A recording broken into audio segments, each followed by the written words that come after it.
అందరికీ నమస్కారం. కవిసింహ శతావధాని శ్రీ పోకూరి కాశీపతి గారి సారంగధరీయం రెండవ భాగం ఈరోజు కావ్యపఠనం చేస్తున్న వారు శ్రీ నూతలపాటి వెంకటరత్న శర్మ గారు. శర్మ గారికి స్వాగతం. నమస్తే. అచ్చటి విశ్వద్విజాడి మెచ్చునే, అచ్చటి విశ్వద్విజాడి మెచ్చునే, ఆత్మభూనెప్పుడు శృతి మోదనోక్తి. అచ్చటి రాజహంసావళి మెచ్చునే, తగు పతంగవరం ప్రతాపగరిమ. అచ్చటగల పలుంబచ్చులగమి మెచ్చునే, భగశ్రేణి వన్నెగల కల్మి. అచటగల జగన్య వితతి మెచ్చునే, బలు నెమ్మి మించుచాళ్ళలవమేని. అచటి సుమన సదనములన్, అచటి బుధుల, అచటి సరస్సులన్, అచటి అమలతరులన్, అచటి నెరసరిదంటులన్, అచటి చిరుతలన్, నిజంబుగా హరికైన ఎన్నతరమే. ఇందులో ఈ కైలాస పర్వత వర్ణన, మేరు పర్వత వర్ణన జరుగుతోంది. సారంగధరీయంలో 3 భాగాల్లో 3 రకాలైనటువంటి అర్థాలు ఒక పద్యంలో వస్తాయని చెప్పుకున్నాం. శివుడి పరంగా ఏం జరుగుతుంది, చంద్రుడి పరంగా ఏం జరుగుతోంది, సారంగధరుడి పరంగా ఏం జరుగుతోందో కూడా మనం ఈ పద్యంలో చూద్దాం. శివుడి పరంగా ఏం జరుగుతోంది, శివుడి పరంగా ఏం చెబుతున్నాడు కవి. నేను ఎంతవరకు చెప్పుకున్నాం, కైలాస పర్వతం గురించి చెప్పాం. ఆ పర్వతం ఇంకెంత బాగుందో, అక్కడ ఉండేటువంటి విశేషాలు ఏమిటో ఇక్కడ మళ్ళీ చెబుతున్నాడు. అది మేటిగా గొప్పదిగా నిన్న చెప్పుకున్నాం. ఆ గొప్పతనం ఏమిటో ఇవాళ దీంట్లో వర్ణంలో ఉంది కొంత, అది చూద్దాం.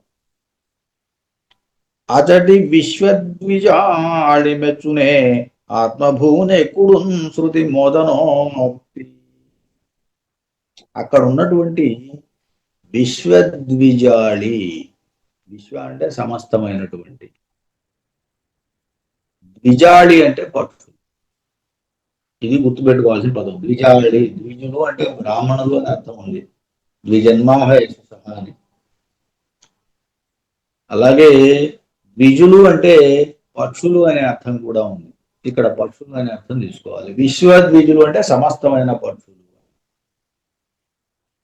సమస్తమైన పక్షులు మెచ్చునే, ఆత్మభూనెప్పుడు. ఆత్మభూనెప్పుడు, ఆత్మభూవు అంటే మన్మధుడు, భావసంభవుడు కదా, భావజుడు కదా. అందుకని ఆత్మభూవుడు అంటే మన్మధుడు. మన్మధుని యొక్క ఎక్కుడు అంటే వాహనం, చిలుక. ఎక్కుడు అంటే వాహనం. ఆత్మభూనెప్పుడు శృతి మోదనోక్తి. శృతి అంటే చెవుడు. చెవులకి ఆనందం కలిగించేటువంటి మాటలని సాధారణంగా చిలక పలుకులు అంటుంటారు. చిలుకలు చాలా అందంగా మాట్లాడతాయి, పలుకుతాయి, వాటి అరుపులు. కాబట్టి వాటిని, చిలుక పలుకుల్ని విశ్వద్విజాళి, ఇక్కడున్నటువంటి, ఎక్కడ కైలాసంలో ఉన్నటువంటి పక్షులు సమస్తం కూడా మెచ్చవట, తిరస్కరిస్తాయి. అంటే దాని అర్థం ఏంటి? మన్మధుని యొక్క చిలక కన్నా కూడా అందంగా మాట్లాడతాయి. మన్మధుని యొక్క మన్మధుని యొక్క చిలక కన్నా కూడా, మన్మధుని వాహనమైన చిలుక కన్నా కూడా అందంగా మాట్లాడతాయి ఇక్కడ ఉన్నటువంటి పక్షులు. అతడి విశ్వజ్ఞాని మెచ్చునే, ఆత్మభూనెప్పుడు శృతి మోదనోక్తి. రెండోది, అతడి రాజహంసావళి మెచ్చునే. అక్కడ రాజహంసలు మెచ్చుతాయా? అతడి రాజహంసావళి మెచ్చునే. రాయంతలు మెచ్చవట. ఇక్కడ కైలాసంలో ఉన్న రాయంతలు ఎవరిని మెచ్చవు? ఎందులో మెచ్చవు అంటే ప్రతాపంలో అన్నాడు. ప్రతాపగరిమన్, ప్రతాపంలో మెచ్చబడ్డ. ఎవరిని మెచ్చవు? తగు పతంగవరున్, పతంగవరుని మెచ్చవు. పతంగవరుడు ఎవరు? పతంగవరుడు అంటే పక్షులకి నాయకుడు, రాజు, శ్రేష్ఠుడు అని. ఈయన గరుత్మంతుడు. గరుడు చాలా ప్రతాపం. ఆయన విష్ణువు యొక్క వాహనము. ఆయన ఇంద్రుని కూడా ఎదిరించాడు. ఒక సందర్భంలో అమృతాన్ని తీసుకొచ్చాడు అక్కడి నుంచి తన తల్లి కోసం. ఆయన చాలా బలవంతుడు. అలాంటి గరుత్మంతుని యొక్క ప్రతాపాన్ని కూడా కైలాసంలో ఉన్నటువంటి రాజహంసలు మెచ్చబడ్డ. అంటే అంతకన్నా ఇంకా బలం కలిగినవి అని, అంతకన్నా పరాక్రమం కలిగినవి అని. అచట గలపలు పక్షుల గమి మెచ్చునే బకశ్రీని వన్నెగలగల్మి. పక్షులు అనే పదానికి వికృతిలో పక్షులు, పక్కులు, పక్కి, పక్కు, పక్కులు. పక్కి అన్న కూడా పక్షినే, పక్షులు అన్న కూడా పక్షులు. దానికి ఇప్పుడు పదం పూర్తిగా. అచట గలపలు పక్షుల గమి, అక్కడ ఉన్నటువంటి అనేక రకాలైనటువంటి పక్షుల యొక్క సమూహం, గమి సమూహం, మెచ్చునే బకశ్రీని వన్నెగల కల్మి. వన్నెగల కల్మి దాని రంగు ఎవరితోటి సమానంగా, ఎవరిని మించి ఉన్నాయి అంటే బకశ్రీని అన్నాడు. బకాలు అంటే కొంగలు. కొంగల యొక్క వన్నెని మెచ్చుకోవట ఇక్కడ ఉన్నటువంటి పక్షులు.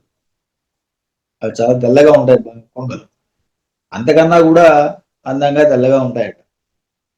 బకశ్రీని వన్నెగల కల్మిన్, ఆ సంపదని, వాటి యొక్క వన్నె యొక్క సంపద, వర్ణం యొక్క రంగు యొక్క సంపద, దాన్ని ఇక్కడ ఉన్నటువంటి పక్షుల యొక్క సమూహము మెచ్చదట. అచటగల జగన్య వితతి మెచ్చునే పొన్నెమ్మి మించు చాళం లవమేని. అక్కడ ఉన్నటువంటి జఘన్య వితతి అంటే, జఘన్య వితతి అంటే పక్షులలో కూడా హీనమైన పక్షులు, కాకులు. అటువంటి జఘన్య వితతి కాకులు కూడా మెచ్చబట. కైలాసంలో ఉన్నటువంటి కాకులు ఎవరిని మెచ్చవు? ఎందుకు మెచ్చవు అంటే పాలు నెమ్మి మించు చాళ్ళవమేని. నెమ్మిన్, నెమలిని మెచ్చబట.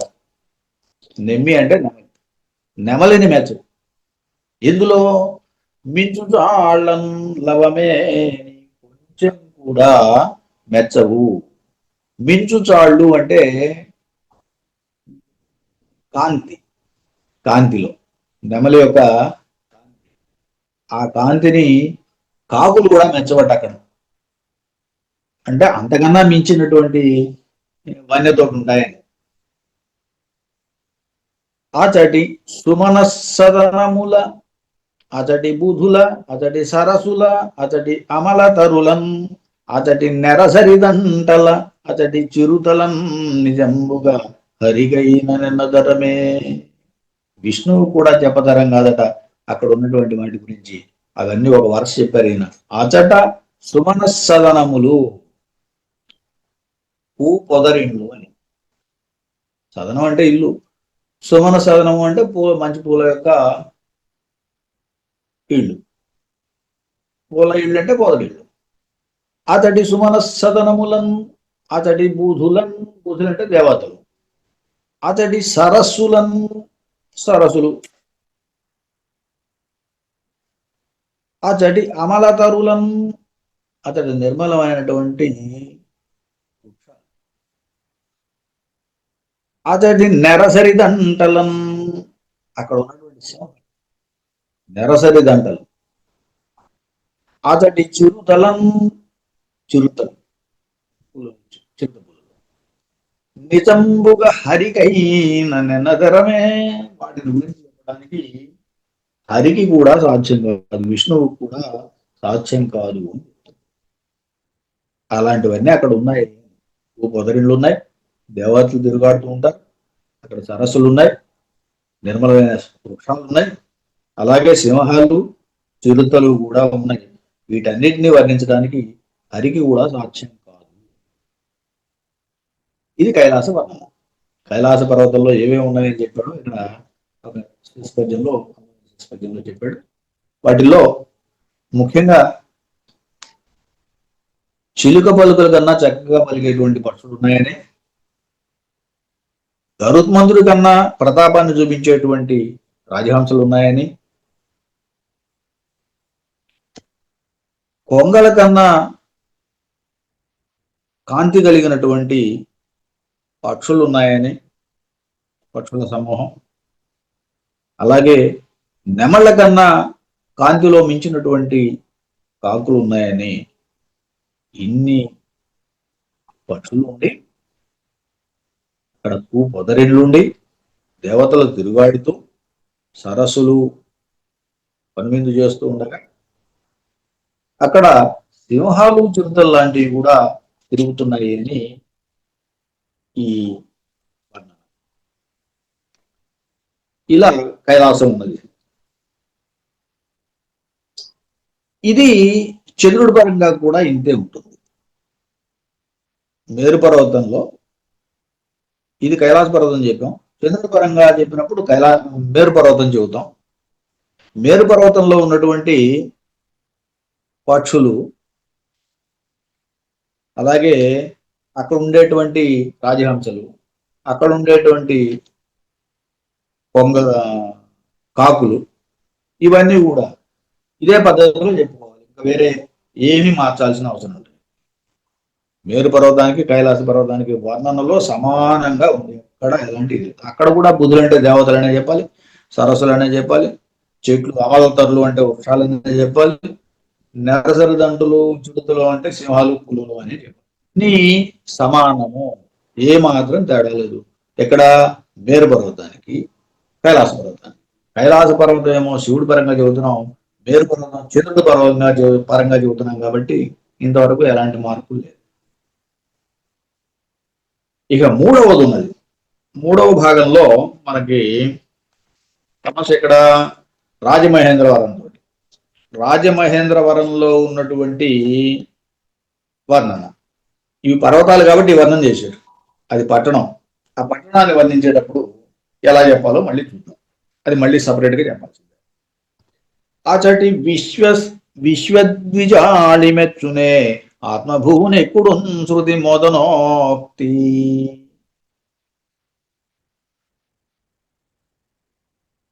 అతడి రాజహంసావళి మెచ్చునే తగు పతంగవరున్ ప్రతాపగరిమన్. అచటగల బలున్ భక్తుల గమి మెచ్చునే బకశ్రేణి వన్యగల కల్మి. అచటగల జఘన్య వితతి మెచ్చునే పలు నిమ్మి మెచ్చుచాలవమే. ఇక్కడ 4 జాతుల్ని చెప్పాడు, 4 జాతుల్లో వర్ణించాడు. అక్కడేమో పక్షుల్నే వర్ణించాడు మొత్తం, పర్వతాలు కాబట్టి కైలాసము, మేరు పర్వతం. ఇక్కడ రాజమహేంద్ర నగరం కాబట్టి రాజమహేంద్రవరం యొక్క పురంలో ఉన్నటువంటి రాజులు, బ్రాహ్మణులు, అలాగే వైశ్యులు, శూద్రులు, ఈ 4 జాతుల్ని కూడా ఇక్కడ వర్ణించాడు. ఒక్కొక్కటి ఒక్కొక్క లైన్. అతడి విశ్వద్విజాళి, అక్కడ ద్విజాళి అంటే బ్రాహ్మణులు అని, విశ్వద్విజాళి అంటే సమస్త బ్రాహ్మణులు అనుకోవచ్చు. లేదు విశ్వద్విజాళి అంటే విశ్వబ్రాహ్మణులు అని కూడా చెప్పాడు, రెండూ చెప్పాడు. అతడి విశ్వద్విజాళి మెచ్చునే ఆత్మభూనెప్పుడు శృతి మోదనోక్తి. శృతి మోదనోక్తి, శృతి అంటే ఇక్కడ వేదాలు. చక్కగా శృతి వేద పాఠాలని చెప్పడానికి, వాటిని చదవటానికి ఆత్మభూనెక్కుడు శృతి మోదనోక్తి. ఆత్మభూనెక్కుడు అంటే ఆత్మభూ అంటే బ్రహ్మ యొక్క ఆధిక్యాన్ని మెచ్చవు అని. ఎప్పుడు అంటే ఆధిక్యం. ఇక్కడ ఉన్నటువంటి విశ్వద్విజాళి వాటి యొక్క ఆధిక్యాన్ని, అంటే అంతకన్నా బాగా చదువుతారు అని చెప్పడం, బ్రహ్మ కన్నా కూడా ఎక్కువగా చదువుతారు అని చెప్పడం. ఆత్మభూనెప్పుడు శృతి మోదనోక్తి అచటి రాజహంసావళి మెచ్చునే. అక్కడ ఉన్నటువంటి రాజహంసావళి అంటే రాజశ్రేష్ఠుల యొక్క సమూహం, అంటే చాలా ఉత్తములైన రాజులు. వీళ్ళు పతంగవరుణ్ ప్రతాపగరిమన్ మెచ్చునే. పతంగవరుడు అంటే సూర్యుడు. పతంగవరుడు సూర్యుడు. ఆయన యొక్క ప్రతాపాన్ని మెచ్చరట. అంటే అంతకన్నా ప్రతాపంతో వీళ్ళు రాజులు అక్కడ ప్రకాశిస్తున్నారు అని. వీటికైనా ఏం చేశాడంటే, మళ్ళీ ఈ పతంగం అనే పదానికి మీకు అర్థం దొరుకుతుందో దొరకదో అనే ఉద్దేశంతో అక్కడ అమరంలోనో విశ్వకోశంలోనో వాటిల్లో ఉదాహరణ కూడా ఇచ్చాడు ఆయన. ఉదాహరణ కాదు, ఉండేటువంటి శ్లోకాన్ని ఉన్నదన్నట్టుగా చెప్పాడు. పతంగ శలభే శాలిభేదే విహగే రవౌ అని విశ్వము అని. అంటే పతంగము, శలభము, శాలిభేదము, విహగము, రవి, ఇవన్నీ కూడా రవి యొక్క పేరులోని విశ్వకోశం చెబుతోంది. అలా పతంగవరుడు అంటే శ్రేష్ఠుడు, సూర్యుని యొక్క ప్రతాపాన్ని రాజహంసావళి మెచ్చునే. అక్కడ ఉన్నటువంటి రాజుల యొక్క సమూహం మెచ్చుకోలేదు. అంతకన్నా మించిన పరాక్రమం కలిగిన వాళ్ళని. అచటగల పలుంబచులగమి మెచ్చునే బకశ్రీని వన్నెగల కల్మి. అక్కడ ఉన్నటువంటి బచ్చులగమి వైశ్యుల యొక్క సమూహం. బచ్చులు అంటే వైశ్యులు, వైశ్యుల యొక్క సమూహము బకశ్రీని వన్నెగల కల్మి. బకశ్రీ అంటే కుబేరుడు. కుబేరుని యొక్క బకము అంటే, బకశ్రీ అంటే సంపద, కుబేరుని యొక్క సంపద. బకశ్రీని వన్నెగల కల్మి, ఆయన యొక్క సంపదను కూడా మించి ఉంటాయట ఇక్కడ ఉండేటువంటి వైశ్యుల యొక్క సంపద. అందుకే వైశ్యులు కుబేరుణ్ణి మెచ్చరని. బచ్చుల గమి వైశ్యుల సమూహము మెచ్చునే. ఎవరిని మెచ్చదట? బకశ్రీ.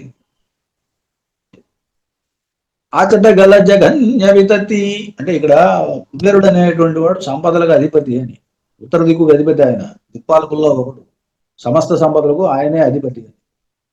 అందువల్ల అంతటి కుబేరుణ్ణి కూడా వీళ్ళు లెక్క చేయరు, వీళ్ళ దగ్గర అంత సంపద ఉన్నది అని చెప్పడం. అచట గల జగన్య వితతి మెచ్చునే వాళ్ళు నెమ్మి మించుచాళ్ళవమేని. అక్కడ ఉన్నటువంటి జఘన్య వితతి అంటే శూద్ర సమితి, శూద్రుల యొక్క సమూహం. వీళ్ళు బలు నెమ్మి మించుచాళ్ళం. ఎవరైనా బలుడు అంటే బలరాముడు. ఆయన హలి కదా, అలా యుధం పట్టుకుని తిరుగుతూ ఉంటాడు హలి అని.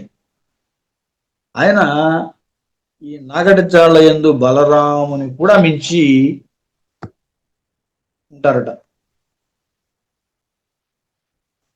బలరాముడికి ఆయుధం హలం. అలాంటి బలరాముడిని కూడా ఈ నాగటి చాళ్ల యందు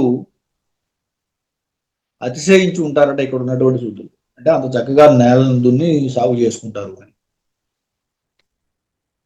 అతడి సుమన సదనములన్, అక్కడ ఉన్నటువంటి ఇందాక సుమన సదములు అన్నప్పుడు కైలాసంలోనూ మేరు పర్వతంలోనూ ఏం చెప్పామంటే పూర్వోదరులు అని. ఇక్కడ సుమన సదనములు అంటే పూర్వోదరులు కాదు. ఇక్కడ దేవాలయాలు. సుమనస్కులు అంటే దేవతలు. వాళ్ళ కోసం నిర్మించే సదనాలు ఆలయాలు. సుమన సదనాలు అంటే దేవాలయాలు. ఆచటి బుధులను, అక్కడ పండితులు. ఇంతకుముందు బుధులు అంటే దేవతలు అని చెప్పుకున్నాం. అది కైలాసం కాబట్టి, పేరు పర్వతం కాబట్టి. ఇక్కడ బుధులు అంటే పండితులు అని చెప్పుకోవాలి రాజమహేంద్రవరంకి వచ్చిన తర్వాత. అతడి సరస్సులను, అక్కడ సరస్సులు అని చెప్పాం. ఇక్కడ సరస్సులు అంటే సరసమైనటువంటి వాళ్ళు.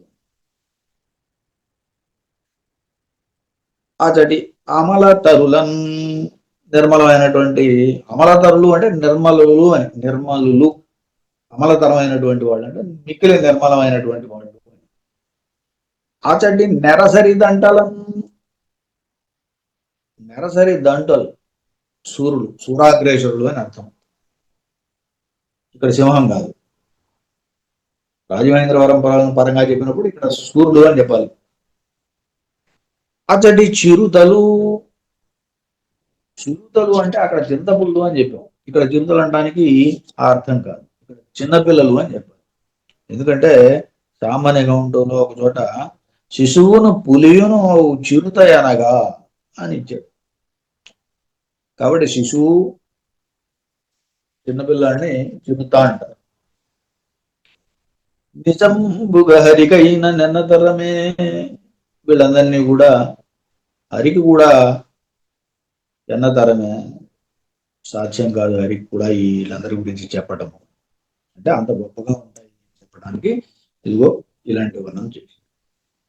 ఇందులో ప్రధానంగా మనం ఇక్కడ రాజమహేంద్రవరం పరంగా చెప్పుకోదగింది ఏంటంటే, ఆ పట్టణంలో ఉన్నటువంటి బ్రాహ్మణులు బ్రహ్మకన్నా చక్కగా మంత్రాలు చదువుతారని, అక్కడ ఉన్నటువంటి రాజులు సూర్యుడి కన్నా ప్రతాపం కలిగిన వాళ్ళని, అక్కడ ఉన్నటువంటి వైశ్యులు కుబేరుడి కన్నా అధికమైన సంపత్తి కలిగిన వాళ్ళని, అక్కడ ఉన్నటువంటి శూద్రుడు బలరాముని కన్నా చక్కగా చాలా మంది వ్యవసాయం చేసుకుంటారని, అక్కడ ఉన్నటువంటి దేవాలయాలు, అక్కడ ఉన్నటువంటి పండితులు, అక్కడ ఉన్నటువంటి సరస్సులు మంచివాళ్ళు, అలాగే అమలతరులు నిర్మలమైనటువంటి వాళ్ళు, అలాగే అక్కడ ఉన్నటువంటి సూరులు, అక్కడ ఉన్నటువంటి పిల్లలు, వీళ్ళందరూ కూడా వీళ్ళ యొక్క గొప్పతనాన్ని చెప్పడానికి హరికి కూడా సాధ్యం కాదు. సాక్షాత్తు విష్ణువు కూడా చెప్పి ఈ పద్యంలో. కాబట్టి ఈ పద్యానికి మాత్రం శివుడి పరంగా కైలాస వర్ణన, చంద్రుడి పరంగా మేరు పర్వత వర్ణన, సారంగధరుడి పరంగా రాజమహేంద్ర వర్ణన జరిగింది. ఇంకో పద్యం. అందలి గణికాళి అందమై రంభాధులను హసింపును, సఫలత వహించి వన్నమేరు పల్లవ మనోహరంబునై కొమ్మలన్ వికాసితమ్మునగుచు.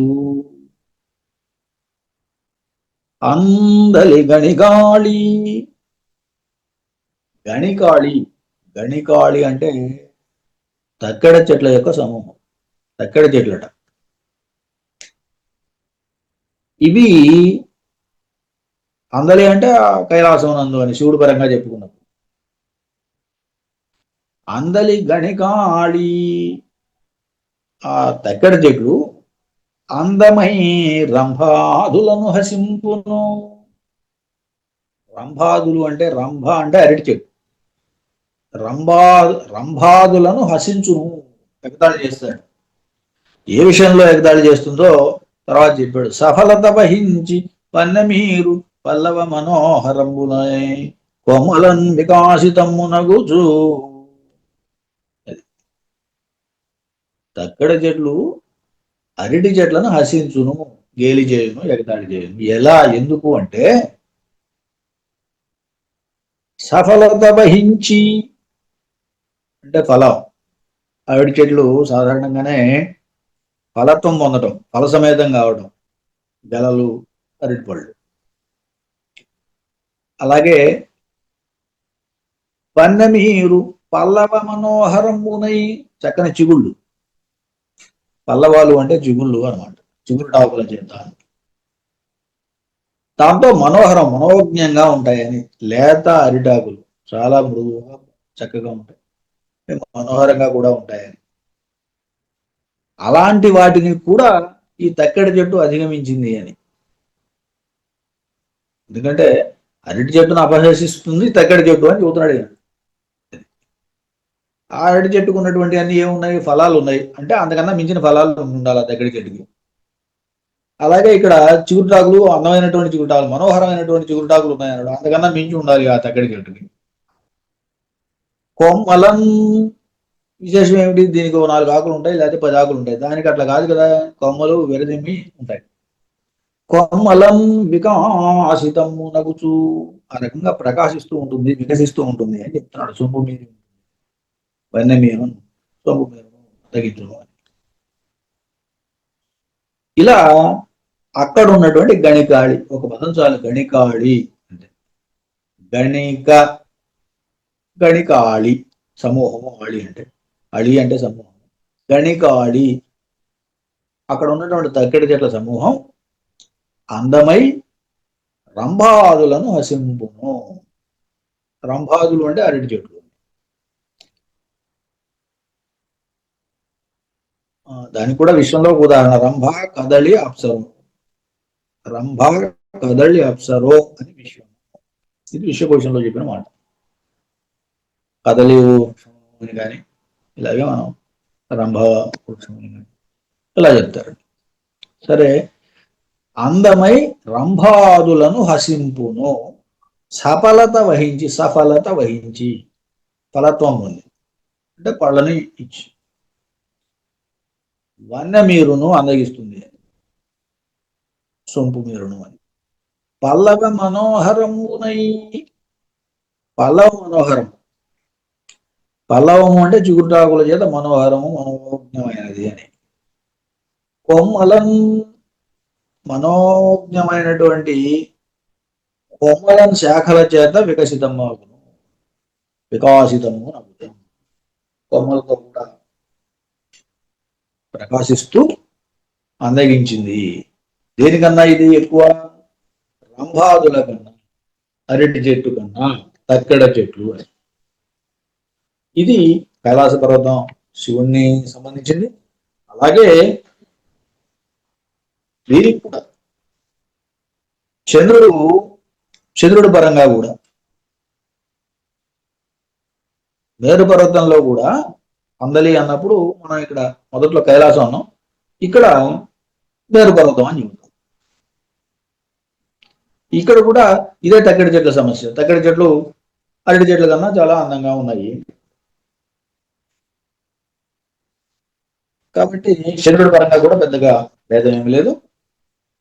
అలాగే రాజమహేంద్రవరం పరంగా ఏం చెప్పాలి, సారంగధరుడి పరంగా ఏం చెప్పాలి.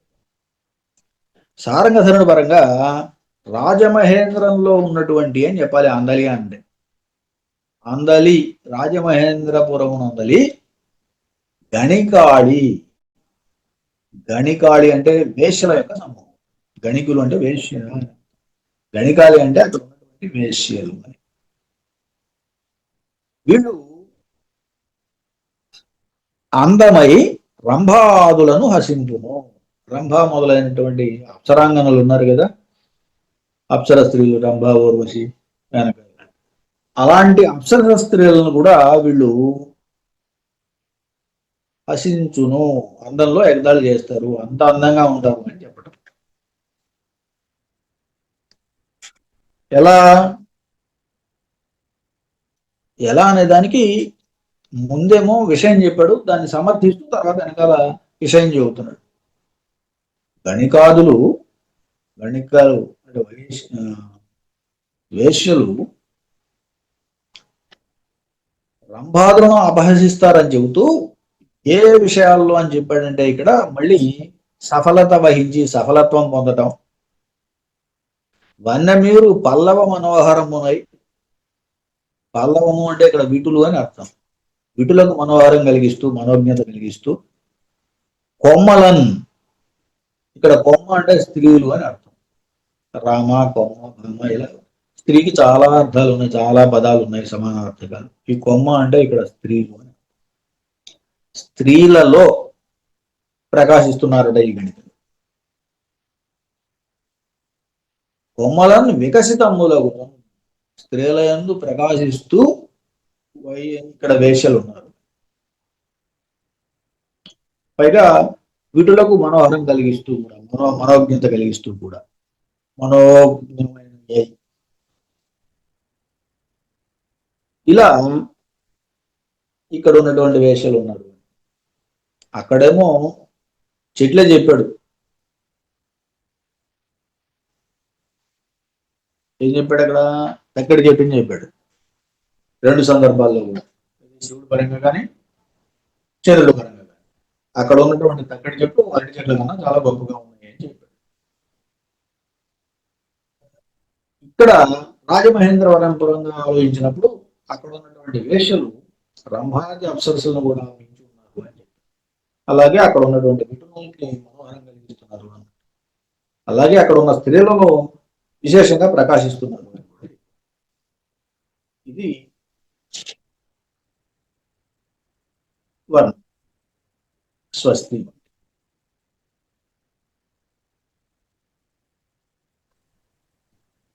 కవిశోహ చిత్రకవి శ్రీ పోకూరు కాశీపతి గారి సారంగధీరీయ కావ్య పఠనం గావించిన శ్రీ నూతలపాటి వెంకటరత్న శర్మ గారికి ధన్యవాదాలు.